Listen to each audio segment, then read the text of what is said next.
আমাৰ বিয়াৰ পাছত প্ৰথম আমি মানে আমাৰ এখেতৰ গাঁৱত গৈছোঁ, গাঁৱৰ ঘৰত গৈছোঁ। গাঁৱৰ ঘৰ আপোনাৰ সৰুপেটা, ভাল লাগিলে। মই গাঁৱৰ পৰিৱেশটো বহুত ভাল পাওঁ, আৰু মই বুলি নহয়, বহুতেই গাঁৱৰ পৰিৱেশটো ভাল পায়। যিখিনি মানুহ ধৰিলোঁ টাউনত থাকে, টাউনৰ মানুহখিনি গাঁৱৰ পৰিৱেশটো বহুত মিছ কৰে, আৰু মানে বহুত মনত পৰে।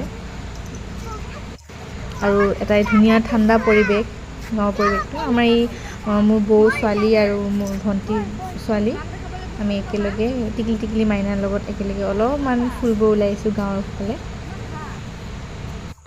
ধুনীয়া লাগিছে, ইহঁতেও বহুত ভাল পাইছে ফুৰিব পাই মামীৰ লগত, আৰু আমাৰ এখেতো আছে লগত, ভাল লাগিছে।